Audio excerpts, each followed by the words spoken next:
Jackie here, and welcome back to my channel. If you're new, welcome. I'm so glad that you're here. Sorry, I have you resting on my table right now because that's just how it is, and we are going to just get right into this. I am sewing up the Ellie and Mac oversized tee. This is probably one of my most used patterns, and it's just a big boxy tee, and it's really simple to sew up, and I like that big loose fit. And there's a couple different options: long sleeves, short sleeves, different lengths. There's a couple different necklines. I do not like the boat neckline.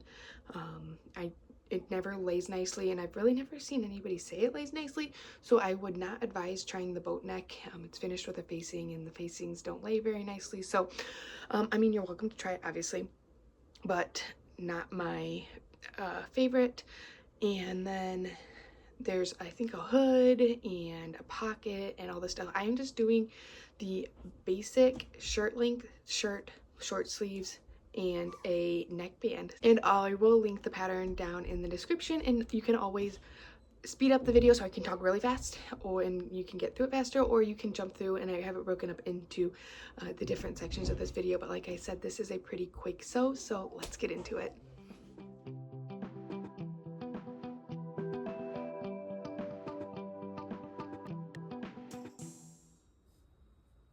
Alright, to get started, I always like to go over the pattern pieces that you're going to need. And like I said, this is pretty simple, so we don't have a lot of pattern pieces. We have our front and back bodice pieces, which I know you can't see them all, but I have my front and your back. You want to make sure you cut your necklines right. There's different neckline options for the wide, for the boat neck, and then also if you're doing the hood. I actually cut mine on the hood line on accident, just a little bit lower, but I actually kind of like that. I feel really suffocated when things are up around my throat, so I cut it on that. And the only thing I had to do is I just added a little length to my neckband to make up for that extra length. So just be cautious of that when you're cutting it out. But then you're going to have your neckband and then your two sleeves. And like I said, I am doing the short sleeves. So the first thing we're going to do is we are just going to take our front and back. And I know I'm using a solid. This does, when you're looking at it, actually you can tell the right side from wrong side. I know probably on camera you can't. But you're going to line up with right sides together, your shoulder seams right here. And just clip those, and then we will take these over to our machine and sew both of your shoulder seams.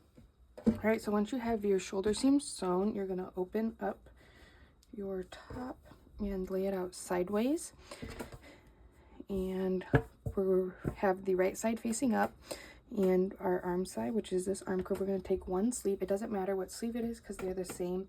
And when I cut my sleeves out, when it's at that fold, I like to notch my center top of my sleeve because I know that's where I'm going to have to line it up. So if you don't have that mark, just fold it in half and find that center point, and then we're going to lay it with right sides together, line that center point up with our shoulder seam here, and pin it. And then what I like to do is I like to take the end of my sleeve and line it up with the end of my arm side. Now it's not going to lay nicely right now, and that's okay. It's not supposed to because it's going to flip over, and then that'll lay nicely. So I just come and line it up here, and then I kind of just line up just line up my raw edges, and you just kind of force them, and it should fit in there nicely without having to like stretch anything. And then you're just going to take this over to your machine and sew. So if you're doing the long sleeve, this is the same steps, you just have a longer sleeve.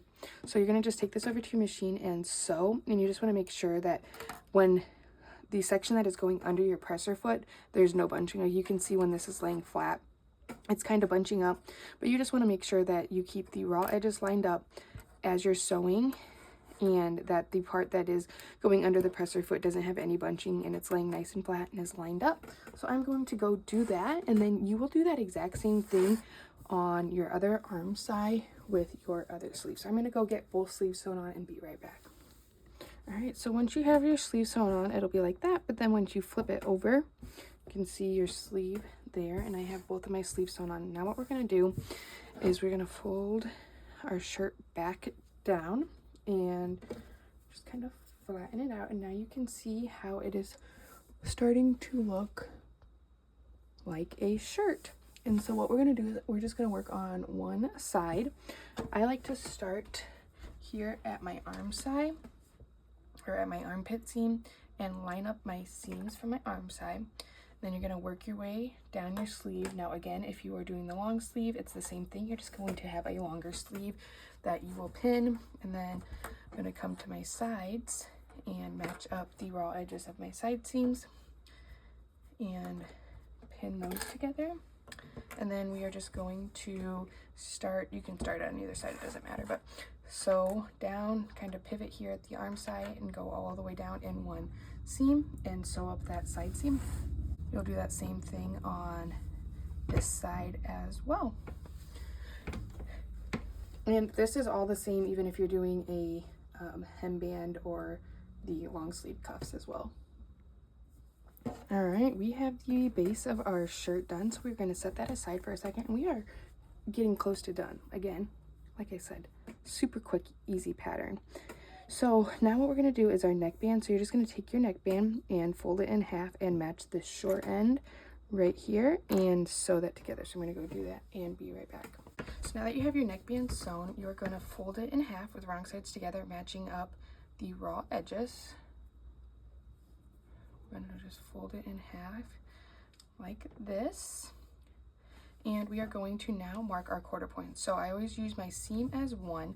So you're just going to fold it in half with my seam over here. And then this is my half point where this fold is. And I like to, honestly, I take my snips and I just cut a little triangle. Or you can use your marker or something, but I just find that snipping it works a lot better than trying to use pins or anything like that. And then I fold it in half, again matching up that mark I just made and my seam. And now these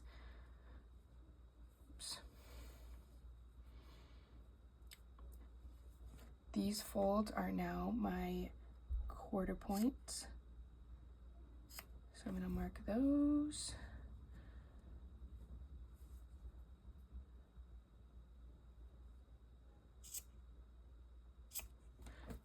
And then I'm going to come over to my shirt, and again, when I cut it out, you can see here I cut my center front. I didn't do it on my back. Sometimes I remember to, sometimes I don't. But I'm going to find my center back, and again, just put a little snip in. And then you just have to make sure that your snip is small enough that it's going to be in the seam allowance, because you don't want to obviously cut into your shirt. But then I'm going to match up my front and back and then mark it. You want to make sure you do not use your shoulder points as your mark, because 99% of the time your shoulder points are not going to be a quarter point. So, I mean, they could be, but don't count on it and use those. Otherwise, that's going to make your neckband super uneven and not lay nicely. Now what we're going to do is my neckband keeps unfolding. So sometimes it's easier too if you press your neckband folded. I've done these a lot, so I don't ever have to worry about it. But if you press it so that it's nice and folded and flat, it is easier to sew it on. So if you're having issues with your neckbands not laying nicely, or I would recommend pressing them folded so that they are ready to go. But now I'm just going to take this seam of my neckband and line it up with the center back of my shirt, and then refold it, get my center front neckline and my center front of my band, and then I'll just match up these points here. And the reason we're doing this is because our neckband is smaller than our neck hole, and we have to stretch it, and we want to stretch it evenly so that it lays nicely. If it's not evenly, you're going to get some weird bunching and it's just not going to look very nice. So now we have that quartered. You can see how it is smaller there. So I am just going to take this over to my machine, and you're going to gently stretch your neckband in between each quarter point enough just so that your neckline of your shirt is laying flat as you sew. You don't want to overstretch it or it's going to cause waviness, so you only want to stretch your neckband just enough. So I'm going to go get my neckband sewn on and be right back. And if you are worried about it, I would recommend basting it on first and kind of just checking it to make sure it looks nice once you open it up, because it is a lot easier to take the basting out. And I always say, when in doubt, baste it out. So if you are new to doing knit neckbands, that's a mouthful to say, I do recommend just basting it on and seeing. And because sometimes it is really hard, I'm not going to really get into it, but a pattern piece for a knit neckband isn't always accurate because it can really depend on your fabric. So if it's like slouching over and it's not laying nicely, sometimes you need to shorten your neckband a little bit to make it lay nicely. And if it's basted on, then you can easily take it off and make those adjustments. So I'm going to go sew my neckband on and be right back. All right, we got that neckband sewn on, and now all we have to do is hem these sleeves and the bottom. So when I hem, I like to turn mine right side out and then fold it in. So your sleeve, you're going to fold it in. Oh, I'm gonna be honest, I don't remember what the hem allowance is, but I usually just do 1/2 inch for the sleeves and fold it in towards the wrong side and pin it. You can also press this, kind of like I talked about with the neckband, to make it a little bit easier to hem so that it stays in place. And then, so you'll take that and then you'll just stitch down right at the edge of your fold, that raw edge. You'll do the same thing on this sleeve. And then for the hem, it's going to be the same process. The hem, I'm going to fold up 1 inch. Again, I do not know if that is accurate from the pattern, but I always like to do a little bit of a larger hem, meaning like 1 inch on my knits, so that it doesn't roll and fold out after you wash it and stuff like that. So I'm gonna go 1 inch all the way around, and then I will pin it and sew that down, and then we are done. So once you get it all hemmed up, you hem your sleeves and the waist. One thing I did forget to mention about hemming is that you could finish your raw edges if you wanted to before you sewed them down. The only thing I will caution with that is, even if you use a stretch stitch but you serge them, a lot of times that stitch, your top stitch, gets caught in your serging, and then that prevents it from stretching, because you do want to have a little bit of stretch. I just use a triple zigzag stitch on mine. I like how that it does a zigzag, but it's a little bit more structured than just a zigzag, so it's not, because it does 3 stitches up and then 3 stitches down, so it lays a little bit nicer, and it still kind of captures that raw edge in there. But you could use whatever stitch you wanted on it. You could get away with doing a straight stitch just because it is oversized fit, but I will caution with that like when you're trying to put it on or stretching it, that there's not that stretch in there, and it does put you at a pretty high risk of your stitches popping. So I would definitely recommend some sort of stretch stitch on that hemming. But other than that, like I said, super quick. You really only have 4 seams, and then plus sewing your neckband on and then hemming, and that is all there is to this.